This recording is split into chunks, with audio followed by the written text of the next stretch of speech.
Le sang coulait lentement sur les pierres froides de la cathédrale de Cantorbéry, se mêlant aux larmes des fidèles qui assistaient à l'horreur de ce 29 décembre 1170. L'écho des épées résonnait encore sous les arcs gothiques, tandis que le corps de l'archevêque Thomas Becket gisait prostré devant l'autel, ses vêtements ecclésiastiques déchirés et tachés, le crâne fracturé par les coups brutaux des chevaliers royaux. L'encens qui, quelques instants plus tôt, parfumait l'air sacré, se mêlait désormais à l'odeur métallique du sang répandu, créant une atmosphère de profanation qui aurait fait trembler jusque dans les cœurs des plus courageux. Les bougies vacillaient, telles des âmes tourmentées, projetant des ombres dansantes sur les colonnes de pierre, semblant pleurer la violence commise en ce lieu saint. Le silence qui suivit le massacre était lourd comme du plomb, interrompu seulement par les sanglots étouffés des moines dissimulés dans l'ombre, terrifiés par l'audace des assassins qui avaient osé profaner la maison de Dieu avec une telle cruauté. Comment un homme qui avait jadis vécu dans les palais royaux, jouissant des richesses et des privilèges de la cour, avait-il pu trouver une fin aussi violente sur l'autel même où il célébrait la messe? Quelle force terrible avait conspiré pour transformer un ami intime du roi en son ennemi le plus acharné, le menant à une mort si choquante qu'elle ébranla toute la chrétienté médiévale? Thomas Becket était né à Londres, vers 1118, fils de Gilbert Becket, un riche marchand normand, et de Mathilde, une femme d'origine modeste mais d'une profonde dévotion religieuse. Son enfance se déroula dans les rues animées de la capitale anglaise, où l'odeur des épices et le bruit des marchés remplissaient ses journées d'une symphonie urbaine qui forgea son caractère extraverti et ambitieux. Ses parents, en particulier sa mère, lui offrirent très tôt une éducation raffinée, l'envoyant auprès des meilleurs maîtres de Londres, puis à l'université de Paris, où le jeune Thomas absorba non seulement des connaissances académiques, mais aussi une sophistication intellectuelle qui le distingua rapidement parmi ses contemporains. Le toucher rugueux des parchemins sous ses doigts juvéniles, l'arôme de l'encre fraîche sur les pages des manuscrits et le murmure des débats théologiques dans les salles de classe parisiennes nourrissaient sa soif de savoir et de pouvoir. De retour en Angleterre, Becket manifesta une capacité extraordinaire à naviguer dans les eaux complexes de la politique ecclésiastique et séculaire. Son intelligence aiguisée et son charme naturel attirèrent rapidement l'attention de l'archevêque Théobald de Cantorbéry, qui le prit sous son aile et le fit rapidement monter dans la hiérarchie cléricale. Le jeune diacre se révéla être un administrateur exceptionnel, alliant une rigueur d'esprit analytique à une ambition féroce qui le poussait sans cesse vers des postes de plus grand prestige et d'influence. Ses mains, encore tendres du confort d'une vie privilégiée, apprirent vite à manier non seulement les livres sacrés, mais aussi les instruments du pouvoir politique qui allaient sceller son destin tragique. C'est durant cette ascension fulgurante que Becket croisa la route d'Henri II Plantagenet, alors encore jeune duc de Normandie, aspirant au trône d'Angleterre. Leur rencontre fut comparable au choc de deux forces de la nature. Henri, impétueux et déterminé, vit en Becket non seulement un allié précieux, mais aussi un esprit frère, dont l'intelligence et l'ambition reflétaient les siennes. Becket, pour sa part, reconnut en Henri l'opportunité d'atteindre les plus hauts sommets du pouvoir, une perspective qui faisait battre son cœur et trembler ses mains d'anticipation. L'amitié naissante entre eux transcendait les conventions sociales de l'époque, devenant une alliance intime que leurs contemporains décrivaient comme presque fraternelle. Lorsque Henri monta sur le trône d'Angleterre en 1154, à l'âge de 21 ans, l'une de ses premières décisions fut de nommer Thomas Becket chancelier du royaume, poste le plus puissant après la couronne elle-même. L'ancien diacre d'origine bourgeoise se retrouva subitement au cœur du pouvoir royal, ses anciennes robes cléricales cédant la place aux somptueux atours de cour propres à sa nouvelle fonction. La soie glissant contre sa peau, le poids des chaînes d'or pendues à son cou et le parfum des essences exotiques flottant dans l'air de la cour représentaient une métamorphose si radicale qu'elle en était vertigineuse. Becket embrassa cette nouvelle vie avec une passion quasi obsessionnelle, devenant non seulement le bras droit du roi, mais aussi son compagnon le plus proche, partageant toutes les aventures et décisions qui façonnèrent les premières années du règne Plantagenet. Pendant ces 8 années en tant que chancelier, Becket fit preuve d'une loyauté absolue envers Henri II, défendant les intérêts royaux avec une férocité qui surprit même ses ennemis les plus acharnés.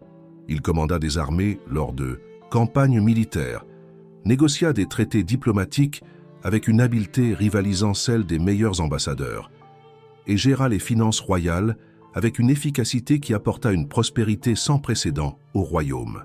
Sa table croulait sous le poids de banquets opulents. Ses écuries abritaient les meilleurs destriers d'Europe, et sa cour rivalisait de magnificence avec celle du roi lui-même. Le son de son rire résonnait dans les salles du palais, tandis que le tintement de ses éperons d'or ponctuait chacun de ses pas confiants dans les couloirs du pouvoir. Même au sommet de cet état de grâce mondaine, sa foi ne vacilla pas, bien qu'elle prit une dimension davantage politique que spirituelle au cours de ses années de gloire terrestre. La première fissure dans l'amitié entre Henri et Becket apparut presque imperceptiblement, telle une minuscule craquelure dans un mur qui, au fil du temps, s'élargit jusqu'à menacer l'ensemble de la structure. Le roi, résolu à centraliser le pouvoir royal et à réduire l'influence de l'Église, commença à promulguer des politiques en contradiction avec les traditions ecclésiastiques établies. Becket, toujours entièrement dévoué à son Seigneur, soutenait ces mesures sans hésitation, mais quelques nuits solitaires dans ses appartements, il ressentait une angoisse croissante, un malaise diffus qui le poussait à remettre en question, en secret, le chemin que sa vie avait pris. L'odeur des bougies de cire éclairant ses études nocturnes se mêlait à un sentiment de vide spirituel qu'il tentait désespérément d'ignorer.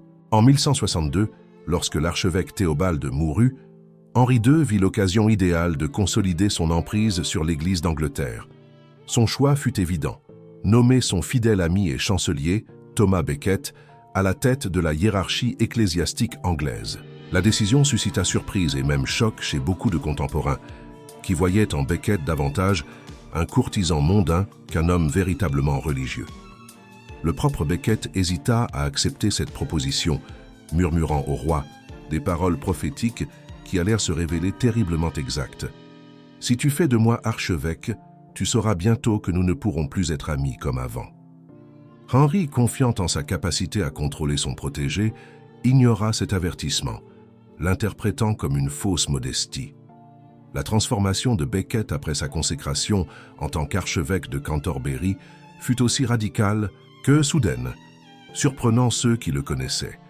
L'homme qui, pendant des années, vécut dans le luxe et l'ostentation, renonça instantanément à tous les plaisirs terrestres, adoptant une vie d'austérité sévère qui contrastait violemment avec son passé récent. Ses vêtements de soie furent remplacés par une austère robe monastique qui irritait sa peau délicate. Ses repas somptueux cédèrent la place à des jeûnes prolongés qui tordèrent son estomac de faim, et ses appartements luxueux se vidèrent de toute ornementation superflue. L'encens et les simples bougies de cire remplacèrent les parfums raffinés, tandis que les prières murmurées résonnaient là où autrefois s'échangeaient discussions politiques et rires mondains. Ce changement n'était pas seulement extérieur.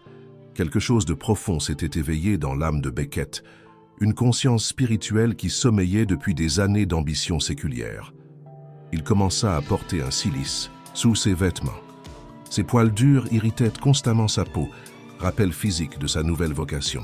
Ses genoux durcirent, à force de rester agenouillés pendant de longues heures de prière, et ses yeux, autrefois brillants de ruses politiques, s'emplirent d'une intensité mystique qui perturbait ceux qui le visitaient.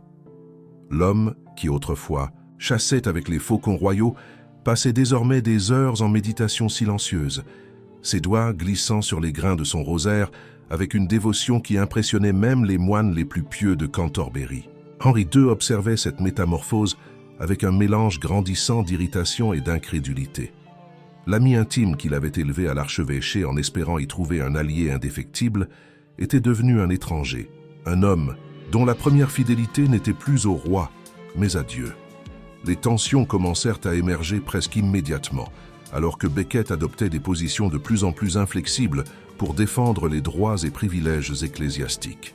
Là où auparavant il y avait eu accord automatique, naissait désormais résistance. Là où la concorde régnait, un conflit menaçait de faire trembler les fondations mêmes du royaume. Le premier affrontement sérieux eut lieu en 1163, lorsque Henri proposa ses constitutions de Clarendon, un ensemble de lois visant à subordonner l'Église d'Angleterre au pouvoir royal. Ces mesures incluaient le transfert des procès des clercs des tribunaux ecclésiastiques vers les tribunaux séculiers, l'interdiction des appels directs au pape sans autorisation royale et l'obligation pour les évêques de prêter serment de fidélité au roi avant d'exercer leurs fonctions. Pour Henri, ces mesures représentaient une rationalisation nécessaire du système judiciaire anglais. Pour Becket, elles constituaient une intrusion intolérable dans l'autorité spirituelle de l'Église.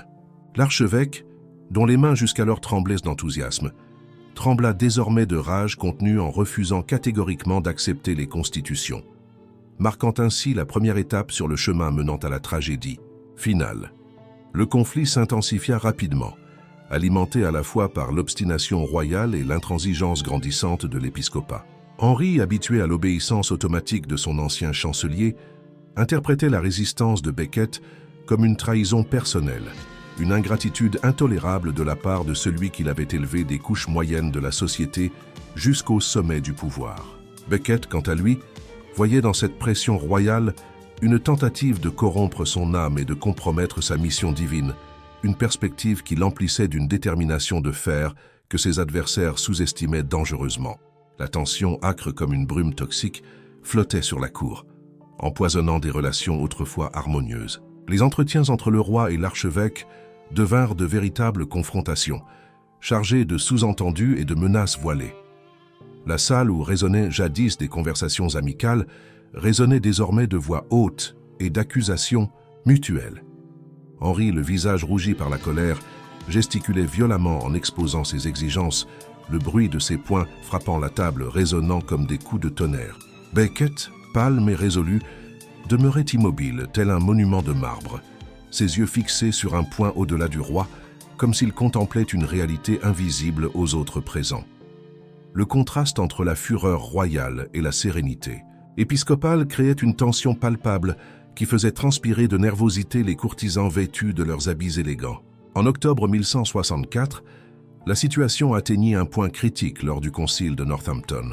Henri convoqua Becket pour répondre à plusieurs accusations, dont le mépris du tribunal royal et la mauvaise gestion des fonds durant son temps comme chancelier.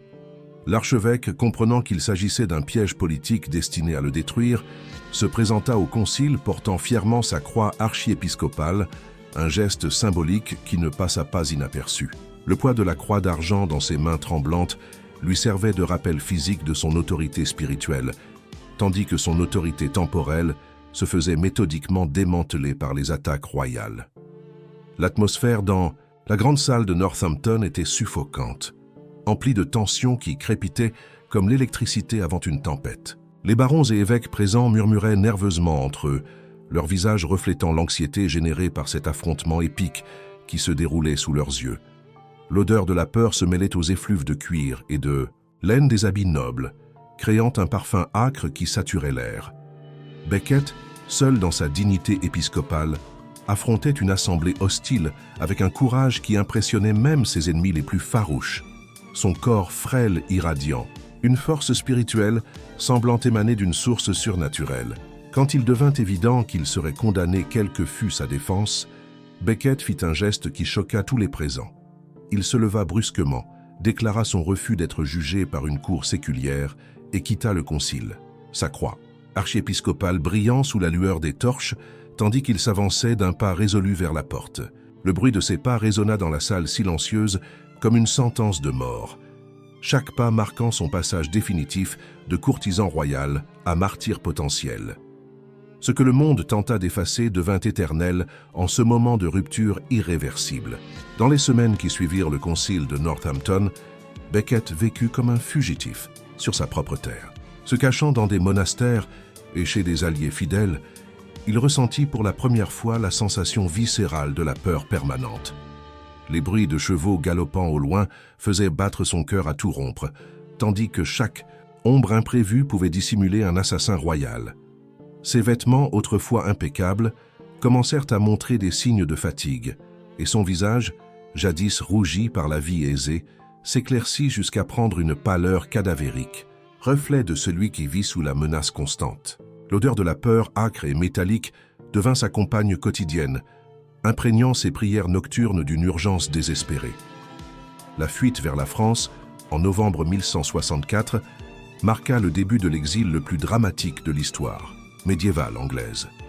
Traversant la Manche à bord d'une embarcation précaire, Becket quitta non seulement sa patrie, mais aussi l'illusion qu'il pourrait concilier sa loyauté envers Dieu et son ancienne dévotion au roi. Le vent glacial fouettant son visage durant la traversée portait en lui les échos d'une vie passée qu'il ne pourrait jamais récupérer.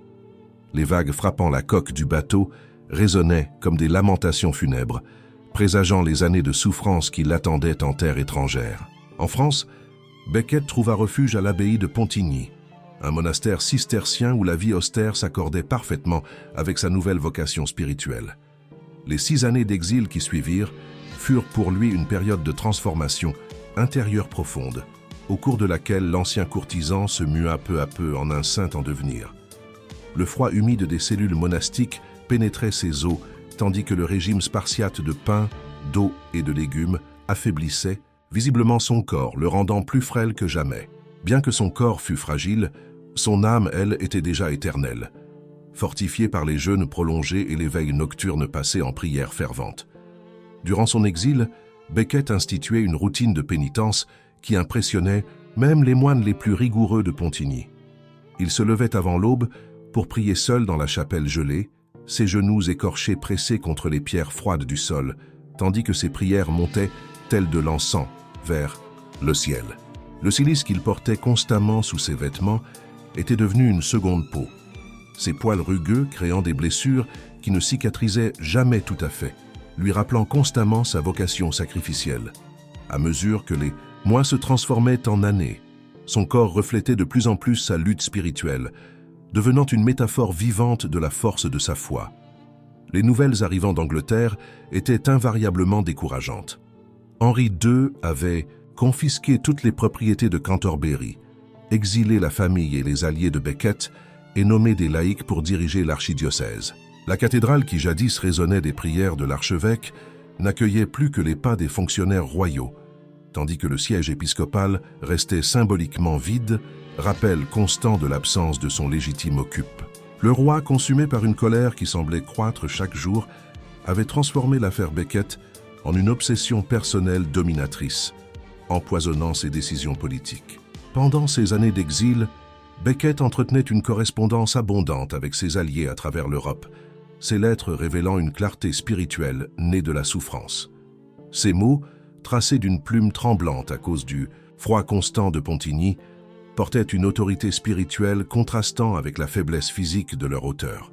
Le pape Alexandre III, initialement hésitant à soutenir pleinement l'archevêque rebelle, reconnut peu à peu en Becket un champion sincère de la liberté ecclésiastique, lui conférant des pouvoirs spéciaux pour résister à la tyrannie royale. Le soutien papal renforça la détermination de Becket, bien qu'il alourdit davantage le poids de la responsabilité qui pesait déjà lourd sur ses épaules voûtées. En 1166, Becket prit la décision audacieuse d'excommunier les évêques anglais qui avaient collaboré avec Henri II dans la gestion illégale de l'archidiocèse de Cantorbéry. La nouvelle de l'excommunication s'abattit sur l'Angleterre comme un éclair en plein ciel, semant la panique parmi le clergé collaborationniste et une colère incandescente chez le roi lui-même. Henri, qui avait sous-estimé la détermination de son ancien ami, découvrit que l'exil avait fait de l'ancien courtisan un adversaire implacable, dont l'autorité spirituelle transcendait les frontières politiques. L'écho des excommunications résonna à travers toute la chrétienté, élevant Becket au rang de figure d'importance internationale. Les nombreuses tentatives de réconciliation qui suivirent restèrent vaines, sabotées autant par l'intransigeance royale que par la radicalisation grandissante de l'épiscopat. Les diplomates papaux faisaient sans cesse l'aller-retour entre Paris et Londres, portant des propositions de paix systématiquement rejetées par l'une ou l'autre partie.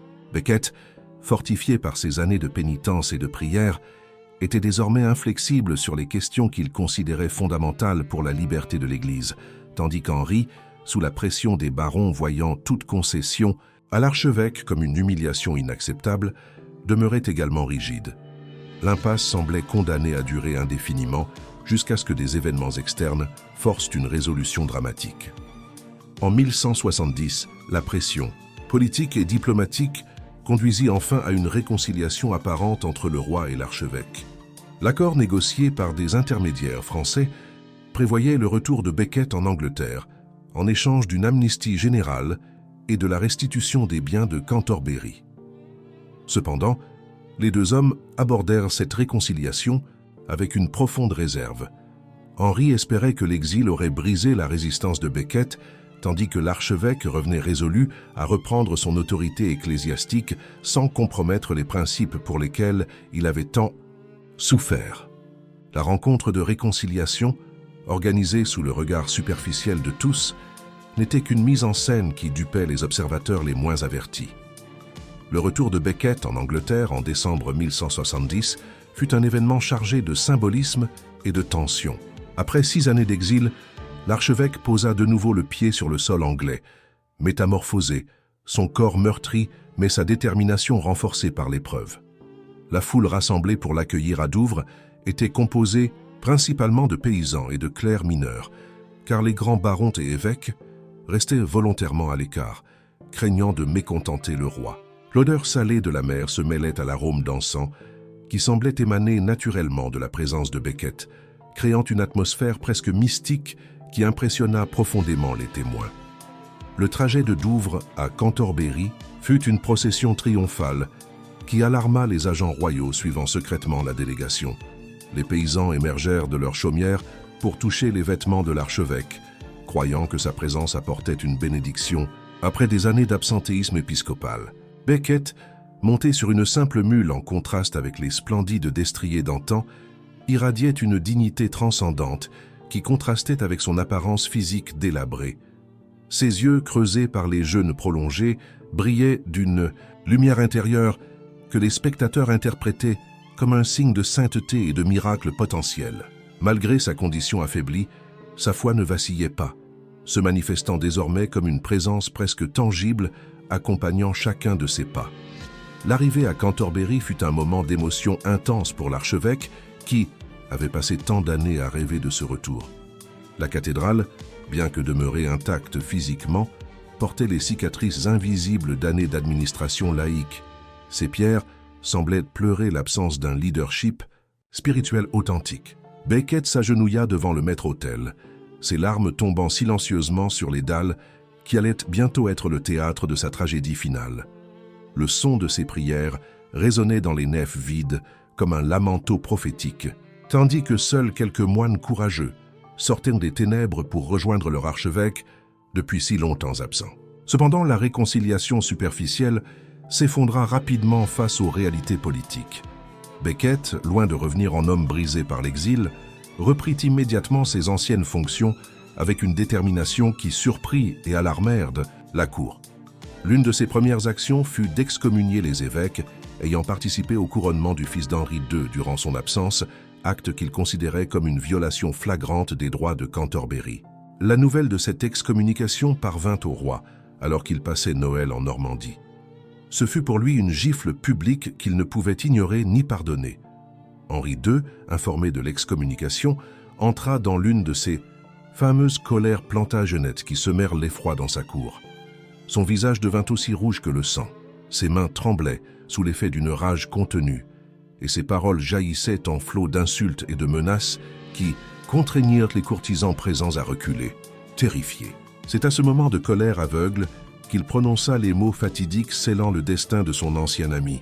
« Il n'y aura pas de paix dans mon royaume tant que ce prêtre turbulent vivra. » Ces paroles, portées par une violence résonnant dans les chambres royales, furent entendues par 4 chevaliers qui interprétèrent cet exaspéré royal comme un ordre implicite d'agir. Réginald Fitzurse, Guillaume de Tracy, Hugues de Morville et Richard le Breton étaient des chevaliers de la cour henricienne, hommes dont la loyauté envers le roi était absolue et dont l'interprétation de la volonté royale était simpliste et brutale.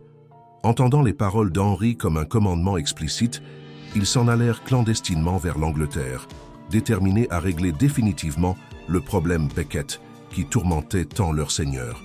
La traversée de la Manche s'effectua dans un silence tendu, chacun des 4 hommes étant perdu dans ses réflexions sur la tâche qui l'attendait. Le vent glacial soufflant de la mer semblait porter un sombre présage, tandis que les vagues frappaient la coque du navire avec une violence reflétant leurs intentions meurtrières. Les derniers jours de décembre 1170 furent marqués par une tension croissante à Cantorbéry, comme si l'atmosphère elle-même pressentait la tragédie imminente. Becket poursuivait ses activités normales, célébrant des messes, entendant des confessions et administrant les affaires de l'archidiocèse avec une sérénité paradoxale, malgré les rumeurs funestes circulant en ville. Ses prières nocturnes se faisaient plus longues et plus intenses, comme s'il cherchait à se préparer spirituellement à une épreuve dont les contours exacts restaient mystérieux. L'odeur de l'encens dans ses veillées privées semblait plus pénétrante que jamais, créant une atmosphère presque prophétique qui impressionnait les moines à son service. Le matin du 29 décembre, Becket célébra sa dernière messe avec une dévotion qui toucha profondément tous les fidèles présents.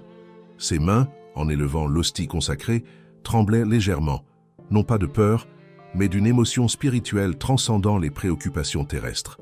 Sa voix, récitant les prières familières, possédait une qualité éthérée qui amena plusieurs fidèles à témoigner plus tard de l'extraordinaire sainteté émanant de l'archevêque ce jour-là. Le soleil d'hiver filtrant à travers, les vitraux créaient des motifs de lumière dansant autour de sa silhouette comme une aura céleste.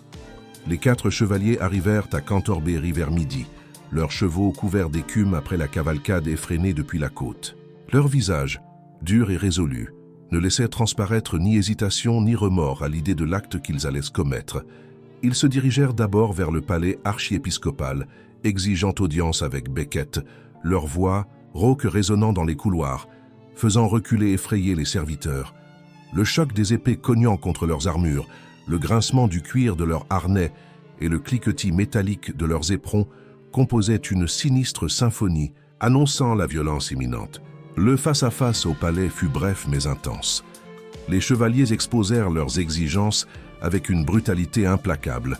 Becket devait retirer toutes les excommunications et se soumettre sans condition à la volonté royale, sous peine de devoir affronter les conséquences de sa désobéissance. L'archevêque, assis dans sa chaise épiscopale avec une dignité contrastant avec l'allure menaçante de ses visiteurs, écouta leurs injonctions avec un calme surnaturel. Sa réponse fut claire et définitive. Jamais il ne trahirait sa conscience, ni ne compromettrait l'autorité de l'Église par crainte de menaces terrestres. Ces mots furent prononcés avec une fermeté qui fit comprendre aux chevaliers qu'il n'y aurait ni capitulation ni reniement. La tension dans la salle devint presque intolérable, l'air chargé d'une électricité violente qui faisait transpirer d'angoisse les rares serviteurs présents. Les chevaliers, exaspérés par l'inflexibilité de Becket, commencèrent à gesticuler violemment, leur voix s'élevant en menaces de plus en plus explicites. Fitzurse, le chef du groupe, s'approcha de l'archevêque avec une agressivité sinistre, forçant plusieurs moines à se réfugier derrière des colonnes de pierre. Becket resta immobile, ses yeux fixés sur un point invisible, comme s'il puisait dans une réalité transcendante, la force nécessaire pour affronter la mort imminente. Lorsque les chevaliers comprirent que la menace seule ne suffirait pas, ils sortirent du palais pour s'armer plus complètement, lançant à Becket une dernière promesse sombre. Laissant l'archevêque seul avec ses moines tremblants, ils se rendirent à la cathédrale pour accomplir leur funeste mission. Les pas lourds de leurs armures résonnaient comme un pas funèbre, tandis que les quelques fidèles restants observèrent la scène, incapables de croire qu'un tel sacrilège allait se dérouler sous leurs yeux. La cathédrale baignait déjà dans la pénombre tardive lorsque l'archevêque entra pour ses dernières prières. Les bougies vacillaient, projetant des ombres dansantes sur les voûtes gothiques, témoins silencieux d'un drame dépassant l'entendement. L'odeur de l'encens se mêlait aux moiteurs des pierres anciennes, créant un climat oscillant entre le sacré et l'angoissant. Peu de fidèles étaient présents, la plupart ayant fui en entendant les bruits de chevaux armés approcher, mais ceux qui restaient éprouvèrent une impression d'extraordinaire profondeur dans les prières de l'archevêque, comme s'il disait adieu non seulement à la journée, mais à la vie elle-même. Les moines tentèrent désespérément de convaincre Becket de chercher refuge, l'implorant de se cacher dans la crypte ou de s'enfuir par les passages secrets reliant la cathédrale aux édifices voisins.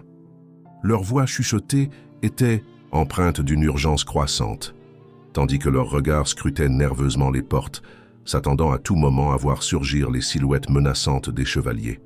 Becket, cependant, rejeta toutes les suggestions de fuite avec une fermeté presque obstinée, affirmant qu'un archevêque ne devrait pas s'enfuir de sa cathédrale comme un vulgaire criminel. Son corps était frêle, mais son âme déjà éternelle. Et cette éternité sembla apparaître dans son refus absolu de céder à la peur face à la menace. Le son des pas lourds résonnant dans le cloître annonça le retour des chevaliers, désormais entièrement armés pour l'acte, qu'ils estimaient légitime. Le métal de leurs armures grinçait sinistrement à chaque mouvement, tandis que le reflet des lames scintillait dans la lueur vacillante des bougies, pareilles à des yeux prédateurs dans l'obscurité. Fitzurse menait le groupe, un aume surmontant un masque d'ombre menaçante, suivi en formation serrée par les autres, experts en violence organisée. Leurs pas résonnaient comme un glas funèbre, glaçant de terreur les quelques fidèles encore présents. Lorsque les chevaliers pénétrèrent dans la cathédrale, leurs voix claires brisèrent l'atmosphère sacrée d'un coup violent. « Où est Thomas Becket, traître au roi ?» s'écria Fitzurse, sa voix résonnant sous les voûtes gothiques comme un tonnerre blasphématoire. Les moines se dispersèrent tels des oiseaux effarouchés, cherchant abri derrière des piliers et des autels latéraux, tandis que leurs hurlements étouffés se mêlaient au cliquetis métallique des armures qui s'approchaient. La transformation de l'espace sacré en décor de violence imminente fut si choquante que plusieurs témoins postérieurs comparèrent cette sensation à une profanation du ciel lui-même. Becket, qui priait devant le maître-autel, se redressa lentement et se tourna pour faire face à ses assassins, avec une dignité contrastant fortement avec leur brutalité. Sa silhouette, éclairée par les cierges de l'autel, semblait irradier une lumière intérieure, accentuant encore davantage le contraste avec les ombres menaçantes qui l'entouraient. « Je suis ici », déclara-t-il d'une voix ferme et sans tremblement, non pas en tant que traître, mais en tant qu'archevêque de Cantorbéry et serviteur de Dieu. Ces paroles résonnèrent dans la cathédrale avec une autorité spirituelle qui réduisit momentanément au silence les chevaliers, comme si la sainteté du lieu et de l'homme imposait une barrière invisible à la violence. Le dialogue qui suivit fut l'un des plus dramatiques de l'histoire médiévale, un ultime affrontement entre le pouvoir temporel et l'autorité spirituelle, définissant le sens même du martyre chrétien. Les chevaliers répétèrent leurs exigences avec une agressivité croissante, ordonnant à Becket de se soumettre immédiatement à la volonté royale et de lever toutes les censures ecclésiastiques qu'il avait imposées. Leur langage devint de plus en plus menaçant, agrémenté de gestes violents faisant grincer leurs armures sinistrement. Becket, en réponse, demeurait serein, ses mots empreints d'une conviction transcendant la peur de la mort physique. « Jamais je ne fuirai à mon devoir », proclama Becket d'une voix qui se renforçait à chaque mot, « et je préfère mourir en ce lieu sacré plutôt que de compromettre la liberté de la Sainte Église. » L'écho de ces paroles planait dans l'air telle une prophétie auto-accomplie, tandis que les chevaliers réalisaient avec effroi qu'il n'y aurait ni soumission ni fuite. Fitzurse dégaina alors son épée avec un geste fluide, faisant résonner la lame sous la lueur des chandelles comme un glas funéraire. Les trois autres suivirent son exemple, leurs lames sortant des fourreaux dans un sifflement métallique qui rendait l'atmosphère encore plus tragique. La première tentative fut presque hésitante, comme si même ces hommes endurcis par la guerre ressentaient le poids sacrilège de l'acte qu'ils s'apprêtaient à commettre. De Tracy tenta tout d'abord de traîner Becket hors de la cathédrale, exigeant qu'il meure sur un sol profane, mais sa tentative fut contrecarrée par la résistance passive de Becket, devenu un corps mort dans ses bras. La lutte physique qui s'ensuivit fut grotesque par son inégalité. 4 hommes armés contre un ecclésiastique désarmé, dont les seules armes étaient sa foi et sa détermination inébranlable. Le souffle haletant des assaillants se mêlait aux prières murmurées de Becket, créant une cacophonie reflétant le conflit entre brutalité et sainteté. Lorsqu'il apparut clairement que Becket ne serait pas retiré vivant de la cathédrale, les chevaliers prirent la décision fatale de l'achever sur place, dans ce lieu qu'ils considéraient pourtant sacré. Le premier coup porté contre Becket fut celui de Fitzurse. Sa lame, brillant dans la lumière vacillante, s'abattit sur la tête de l'archevêque, produisant un bruit sec et terrible, résonnant dans la cathédrale comme un tonnerre blasphématoire. Le sang jaillit immédiatement, se répandant sur les dalles en formant des traînées, évoquant une croix involontaire. Becket chancela sous l'impact, mais ne tomba pas totalement, ses mains restées jointes en prière, tandis que la vie s'écoulait lentement de son corps meurtri. Le deuxième coup fut donné par Deutracy, tranchant le cou avec une force implacable, provoquant une convulsion violente dans le corps sacré. Les troisième et quatrième coups, presque simultanés, furent assénés par Morville et Le Breton, leurs effets transformant l'autel en un spectacle d'horreur inouïe. Mais c'est le dernier coup qui choqua le plus les témoins encore debout. Hugues de Morville, insatisfait de la seule mise à mort, piétina le crâne de l'archevêque, agonisant et éparpilla ses entrailles sur les pierres de la cathédrale, hurlant « Allons-nous-en, chevalier ! Ce traître ne se relèvera plus jamais !» Cet acte de profanation extrême fut si abominable que même certains assassins reculèrent, comprenant trop tard l'ampleur du sacrilège qu'ils venèrent de commettre. Le silence qui suivit fut plus assourdissant que le plus criard des cris, seulement rompu par le goutte à goutte du sang s'infiltrant entre les fissures des pierres millénaires. Les assassins s'enfuirent de la cathédrale, tels des spectres coupables, leurs armures grinçantes à chaque pas précipité, abandonnant derrière eux une scène qui ébranla la chrétienté médiévale et modifia à jamais la perception du pouvoir royal. Le corps de Becket gisait, prostré devant l'autel, ses vêtements ecclésiastiques trempés de sang, mais son visage gardait une expression de paix contrastant fortement avec la violence de sa mort.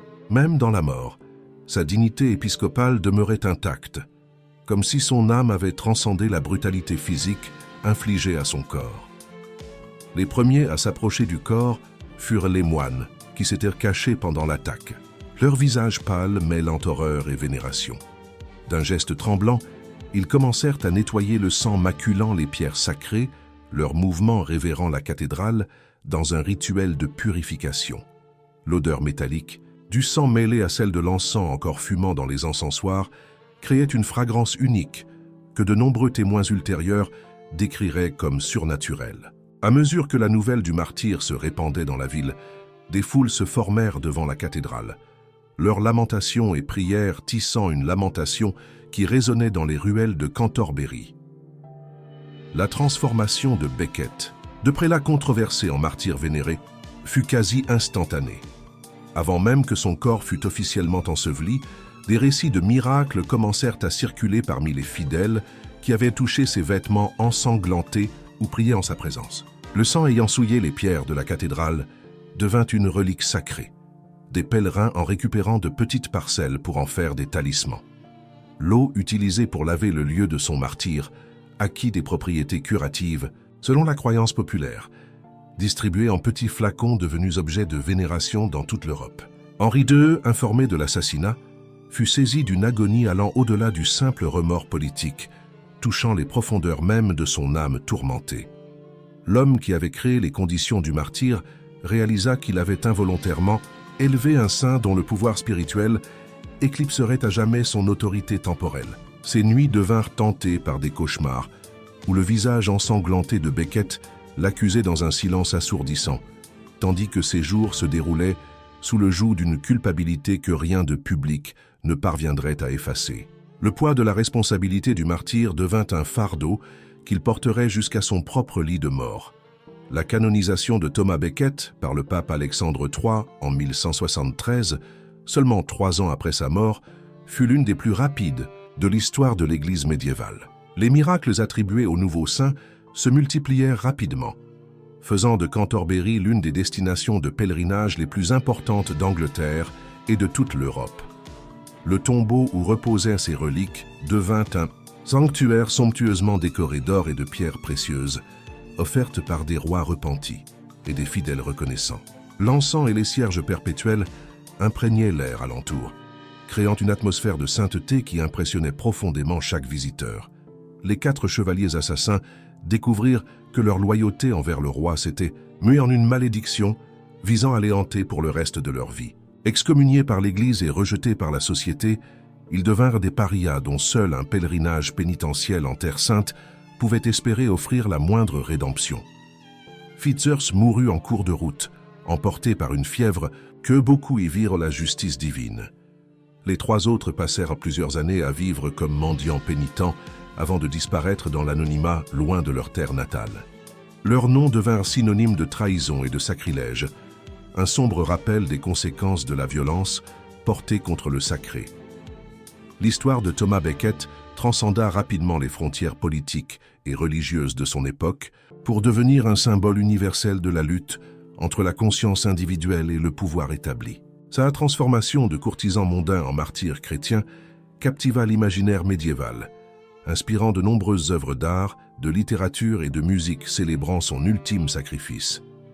Les vitraux des cathédrales gothiques représentaient des scènes de sa vie et de sa mort, tandis que des manuscrits enluminés préservaient son histoire pour les générations à venir. Son exemple devint un phare d'espoir pour tous ceux confrontés à l'oppression tyrannique, prouvant que même le pouvoir le plus absolu ne pouvait briser une âme résolue à défendre ses principes. L'ironie ultime de la tragédie de Becket repose sur le fait que sa mort produisit l'effet inverse de celui désiré par Henri II. Loin d'éliminer la résistance ecclésiastique au pouvoir royal, son martyre érigea un symbole permanent d'indépendance cléricale, inspirant des siècles de conflits entre l'Église et l'État.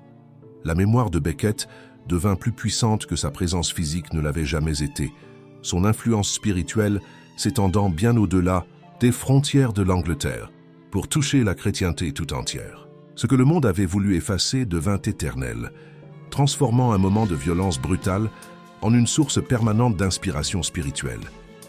Des siècles après sa mort, lorsque les tempêtes politiques de son époque furent oubliées et que les noms de ses contemporains ne restaient que de vagues traces dans les livres d'histoire, la figure de Thomas Becket continuait d'inspirer dévotion et réflexion. Sa cathédrale devint l'un des lieux de pèlerinage les plus fréquentés de l'Europe médiévale. Ses marches usées par les pieds de millions de pèlerins venus chercher la guérison, le pardon ou simplement toucher quelque chose de sacré dans un monde souvent brutal. L'écho de ses prières finales semblait encore vibrer sous les voûtes gothiques, rappelant à tous les visiteurs qu'il existe des principes pour lesquels il vaut la peine de mourir. La canonisation de Becket symbolisa bien plus que la reconnaissance de sa sainteté. Elle marqua la victoire ultime des valeurs spirituelles sur la force brute, de la conscience sur la convenance politique. Sa fête liturgique, célébrée le jour de sa mort, devint l'une des plus importantes du calendrier médiéval. Occasion où toute la chrétienté rappelait que même les plus puissants doivent répondre devant une autorité supérieure. Le rite, paradoxe de sa vie, un homme ayant trouvé Dieu précisément au moment où il avait tout perdu, résonne à travers les siècles comme un témoignage de la capacité humaine à atteindre une transcendance spirituelle. Même face à tout cela, sa foi ne vacilla pas, et cette détermination inébranlable se mua en l'héritage le plus durable de Thomas Becket. Son exemple démontra que la véritable grandeur ne réside pas dans le pouvoir ou la richesse, mais dans le courage de défendre ses principes, même au prix de sa vie. La cathédrale où il mourut devint un monument non seulement à sa mémoire, mais aussi à la puissance durable de la conscience humaine lorsqu'elle se dresse contre la tyrannie.